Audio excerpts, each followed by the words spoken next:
Welcome students. आज हम प्राचीन भारत का इतिहास से चंद्रगुप्त मौर्य की उपलब्धियों के बारे में बात करेंगे। मैंने पिछले लेक्चर में आपको चंद्रगुप्त मौर्य के आरंभिक जीवन, चाणक्य के साथ उसकी मुलाकात और किस प्रकार इन दोनों ने एक सेना का गठन करके पश्चिमोत्तर भारत से यूनानियों के शासन का अंत किया, इस बारे में बात की थी। आज उसी को कंटिन्यू करते हुए हम बात करेंगे सबसे पहले कि इन्होंने कैसे नंद वंश का उन्मूलन किया और मगध पर विजय हासिल की। अनेक भारतीय ग्रंथों जैसे महावंश टीका, जो कि बौद्ध ग्रंथ है, परिशिष्ट पर्वन जैन ग्रंथ है, कथा सरित सागर, बृहत कथा मंजरी, मुद्रा राक्षस आदि से चंद्रगुप्त और चाणक्य की मगध विजय के स्पष्ट संकेत मिलते हैं। वायु पुराण में ऐसा कहा गया है कि कौटिल्य नवनंदों का नाश करेगा, कौटिल्य चंद्रगुप्त का राज्याभिषेक करेगा। इसी प्रकार के वर्णन अन्य पुराणों से भी मिलते हैं। चंद्रगुप्त और चाणक्य ने जब मगध की विजय की तो उस समय वहां का शासक धननंद था। धननंद के पास विपुल धनराशि थी और एक बड़ी सेना भी उसके पास थी। जनता पर उसने काफी कर लगा रखे थे, इसलिए जनता का नैतिक समर्थन उसे प्राप्त नहीं था, परंतु उसे हरा पाना भी बहुत आसान नहीं था। कौटिल्य के साथ उसके संपर्क की जानकारी हमें मिलती है कि पाटलिपुत्र में एक दानशाला थी और उसका अध्यक्ष कोई ब्राह्मण ही होता था, और अपनी विद्वता के कारण चाणक्य इसके अध्यक्ष पद पर आसीन हो गया। लेकिन उसकी कुरूपता और उद्दंडता के कारण धननंद ने उसको इस पद से अपमानित करके हटा दिया था और चाणक्य ने नंद वंश के समूल अंत करने की प्रतिज्ञा ली थी। चंद्रगुप्त और चाणक्य ने मिलकर के अपनी सेना सहित मगध पर अभियान किया और पहली बार में वो पराजित हो गए। उन्होंने अपने पराजय के कारणों का विश्लेषण किया और उन्हें लगा कि उन्हें सीमांत क्षेत्रों को जीतने के बाद मगध पर आक्रमण करना चाहिए था। दूसरी बार उन्होंने सीमावर्ती क्षेत्रों पर अधिकार किया और उसके बाद मगध पर अभियान किया। महावंश टीका में इस प्रकार का वर्णन मिलता है कि पाटलिपुत्र का घेरा डाला गया और धननंद को पराजित करके मार दिया गया। लेकिन जैन ग्रंथ परिशिष्ट पर्वन के अनुसार धननंद को मारा नहीं गया, उसने आत्मसमर्पण कर दिया और उसे महल छोड़ करके जाने की अनुमति दी गई। इस समय ऐसा वर्णन भी मिलता है कि हिमालय प्रदेश का जो शासक पर्वतक था, जिसके साथ इन्होंने मित्रता की थी, उसने और चंद्रगुप्त ने मगध राज्य को आपस में बांट लिया था। लेकिन ऐसा वर्णन भी मिलता है कि कुछ समय पश्चात पर्वतक की मृत्यु हो गई और पर्वतक का राज्य और मगध दोनों ही चंद्रगुप्त के अधिकार में आ गए। तो इस प्रकार चंद्रगुप्त मगध के सिंहासन पर 322 ईसा पूर्व में बैठा। चंद्रगुप्त और धनानंद के मध्य जो युद्ध हुआ उसके बारे में कोई विस्तृत हमें जानकारी नहीं मिलती है, लेकिन बौद्ध ग्रंथ मिलिंद पन्नों से ऐसा पता चलता है कि इस युद्ध में 80 बार शव नृत्य हुआ था और ऐसी मान्यता है कि एक शव नृत्य में 100 करोड़ सैनिक, 10,000 हाथी, 1 लाख घोड़े और 5,000 सारथी मारे जाते हैं। और इन आंकड़ों से इस युद्ध की भयंकरता का अनुमान लगाया जा सकता है।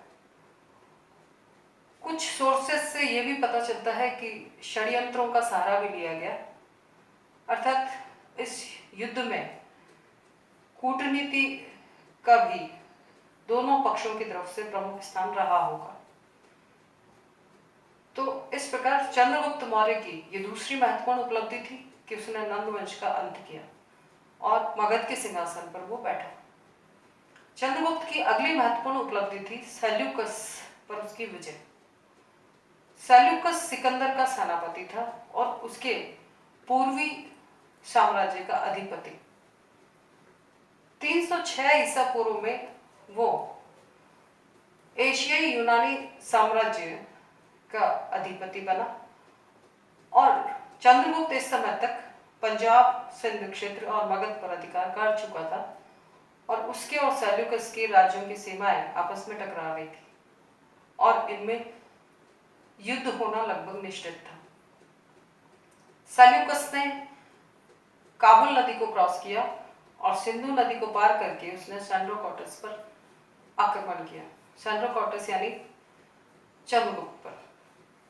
इस युद्ध में सेल्यूकस की पराजय हुई और परिणाम स्वरूप उसे एक संधि माननी पड़ी। उसकी शर्तों में उसे अपने काफी महत्वपूर्ण क्षेत्र छोड़ने पड़े, जिसमें कंधार, काबुल, हेरात और बलूचिस्तान के क्षेत्र थे। इन क्षेत्रों पर चंद्रगुप्त मौर्य के अधिकार की जानकारी हमें अशोक के 5वें और 13वें शिलालेख से मिलती है। अशोक के कंधार क्षेत्र में जो अभिलेख प्राप्त हुआ है उससे भी हमें चंद्रगुप्त मौर्य के इस क्षेत्र में अधिकार की जानकारी मिलती है। अशोक का लमगान क्षेत्र से भी एक अभिलेख मिला है, वो भी इस बात की पुष्टि करता है कि इस क्षेत्र में चंद्रगुप्त का अधिकार था। संधि की जो और शर्तें थी उसके अनुसार चंद्रगुप्त मौर्य ने सेल्यूकस को 500 हाथी उपहार में दिए। इसके अतिरिक्त सेल्यूकस ने अपना एक दूत जिसका नाम मेगास्थनीज था वो चंद्रगुप्त मौर्य के दरबार में भेजा था। मेगास्थनीज ने इंडिका नामक ग्रंथ लिखा जो कि मौर्य साम्राज्य के बारे में जानकारी का काफी प्रामाणिक स्रोत है। इनके अतिरिक्त एक वैवाहिक संबंध के भी संकेत मिलते हैं और ऐसा लगता है कि सेल्यूकस ने अपनी पुत्री का विवाह चंद्रगुप्त मौर्य के साथ में किया था। भविष्य पुराण में ऐसा लिखा हुआ है कि सुलूभ यानी सेल्यूकस, सुलूभ ने विजेता को अपनी पुत्री दी थी। तो पुराण से जो जानकारी मिलती है उसको और कुछ और अन्य संकेतों के आधार पर यह माना जा सकता है कि यह वैवाहिक संबंध हुआ था। और इस प्रकार सेल्यूकस पर यह विजय हासिल करने के बाद चंद्रगुप्त मौर्य का साम्राज्य पश्चिम क्षेत्र में काफी आगे तक हिंदुकुश पर्वत तक चला गया था। चंद्रगुप्त मौर्य के अधिकार क्षेत्र में पश्चिम भारत भी था और उसके पश्चिम भारत पर अधिकार की पुष्टि के लिए हमारे पास एक सोर्स है, वो है शक शासक रुद्रदामन का जूनागढ़ अभिलेख। रुद्रदामन के जूनागढ़ अभिलेख की तिथि 150 ईस्वी है और इससे पता चलता है कि सौराष्ट्र क्षेत्र में चंद्रगुप्त का एक गवर्नर था पुष्यगुप्त वैश्य। उसने सौराष्ट्र क्षेत्र में उर्जियत पर्वत से निकलने वाली सुवर्ण सिकता और पलाशिनी नदियों पर एक बांध बनाया और वहीं पर्वत के पास सुदर्शन झील का निर्माण कराया गया था। और बाद में अशोक के गवर्नर दुशासन ने यहां से नहरें भी निकलवाई थी। तो चंद्रगुप्त के सौराष्ट्र क्षेत्र पर अधिकार की पुष्टि होती है। पश्चिम भारत में ही सोपारा क्षेत्र भी उसके अधिकार में था क्योंकि यहाँ पर अशोक का अभिलेख मिला है। इसके अलावा जैन ग्रंथों के अनुसार अवंती क्षेत्र भी चंद्रगुप्त के अधिकार में था। तो यानी पश्चिम भारत का काफी क्षेत्र चंद्रगुप्त मौर्य के अधिकार में रहा था। दक्षिण भारत को भी चंद्रगुप्त मौर्य ने विजित किया होगा और यहाँ पर हमारी जानकारी के काफी सारे सोर्सेस हैं। जस्टिन ने इस प्रकार का वर्णन दिया है कि सेंड्रोकॉटस ने संपूर्ण भारत पर अपना अधिकार कर लिया था। प्लूटार्क ने भी ऐसा वर्णन दिया है कि एंड्रोकॉटस ने 6 लाख की सेना लेकर के संपूर्ण भारत को रौंद डाला। महावंश टीका चंद्रगुप्त को सकल जम्बू द्वीप का शासक बताती है।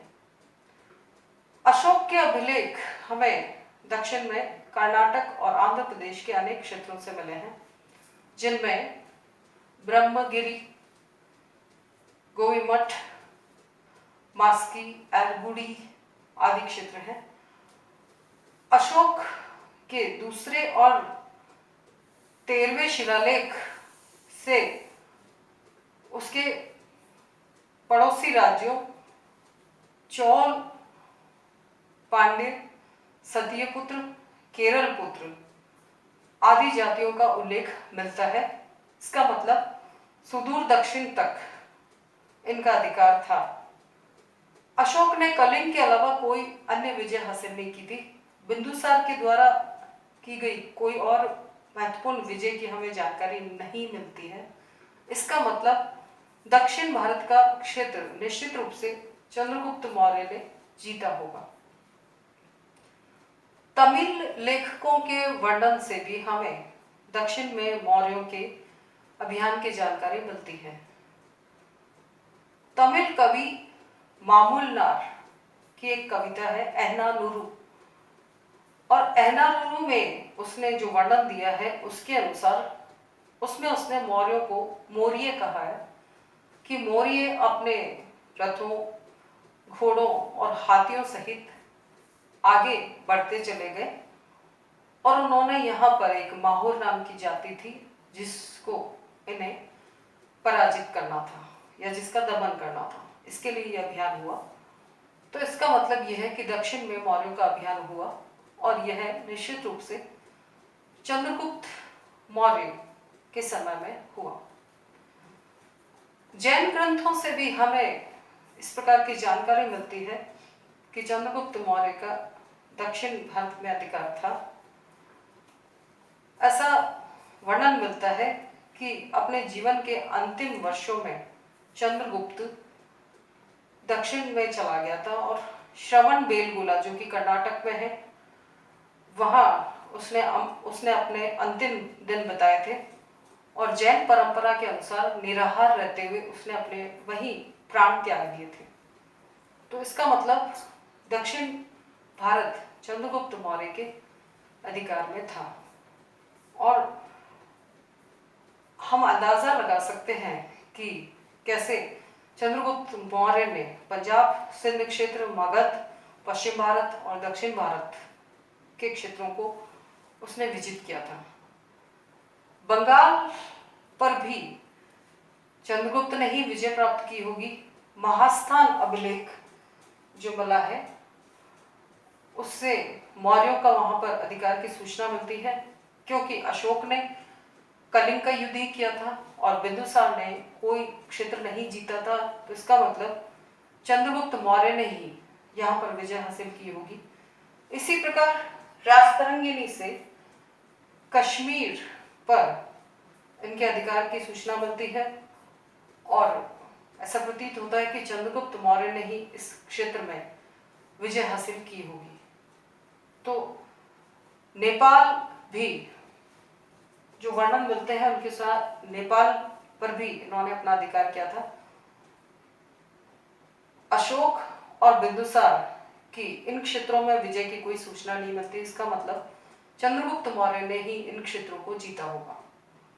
तो इस प्रकार यदि हम चंद्रगुप्त मौर्य के साम्राज्य विस्तार की बात करें तो वो हिंदू कुश से बंगाल तक और हिमालय से लेकर के कर्नाटक तक विस्तृत दिखाई देता है, जिसमें पंजाब, सिंध, मगध का बंगाल क्षेत्र, दक्षिण भारत में आंध्र प्रदेश, कर्नाटक तक का क्षेत्र और पश्चिम भारत में सौराष्ट्र तक का क्षेत्र, यानी उत्तर से लेकर दक्षिण तक एक बड़ा साम्राज्य उसके पास में था, जो कि बाद में बहुत सारे जो महान शासक हुए वो भी इतना बड़ा विशाल साम्राज्य स्थापित नहीं कर सके थे जो कि चंद्रगुप्त ने स्थापित किया था।